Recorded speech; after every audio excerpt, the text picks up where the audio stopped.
ഒരിക്കൽ ഒരു സിംഹം നായയോട് പറഞ്ഞു, ഞാൻ തന്നെയല്ലേ രാജാവ്, നിനക്ക് എന്തെങ്കിലും സംശയമുണ്ടോ? നായ പറഞ്ഞു, ഞങ്ങൾക്ക് സംശയമുണ്ട്. താങ്കൾ മാത്രം എപ്പോഴും രാജാവായിട്ടിരിക്കുന്നത് ശരിയായ ഒരു പരിപാടിയല്ലല്ലോ.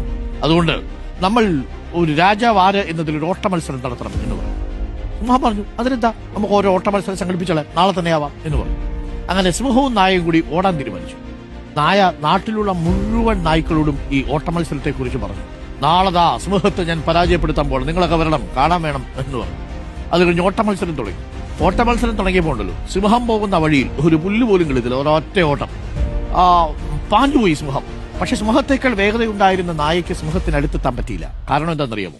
വഴിയിലൊക്കെ ഈ നായ വിളിച്ചു പറഞ്ഞത് കേട്ട് മറ്റ് നായകൾ വന്ന് ഈ നായകളുടെ വഴിമുടക്കി നിന്നു എന്നൊരു കഥ പറയുന്നുണ്ട്.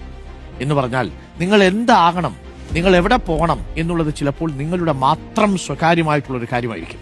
അത് മറ്റൊരാളെ അറിയിച്ചാൽ നിങ്ങൾക്ക് ചിലപ്പോൾ ദോഷം സംഭവിക്കാനുള്ള സാധ്യതയുണ്ട്. എല്ലാം വിളിച്ചു പറഞ്ഞ് നടക്കണമെന്നില്ല. അവിടെ എത്തിയതിനു ശേഷം നാട്ടുകാരെ അറിയിച്ചാലും മതി. ചിലരങ്ങനല്ല, യാത്ര പുറപ്പെടുന്നതിന് മുമ്പ് ഈ കാര്യങ്ങളൊക്കെ പറയും. യാത്ര അങ്ങ് എത്തത്തുമില്ല. മറ്റുള്ളവരാണെങ്കിൽ ആവശ്യത്തിന് പണി തരികയും ചെയ്യും. ഒന്ന് പറഞ്ഞു എന്ന് മാത്രമേ ഉള്ളൂ. ലക്ഷ്യങ്ങളിലെത്താൻ പരിശ്രമിക്കുന്നവർ അക്കാര്യം ഉള്ളിൽ സ്വയം സൂക്ഷിക്കുക, മറ്റുള്ളവരോട് അത് പറഞ്ഞു നടക്കാതിരിക്കുക എന്നുള്ളതാണ്.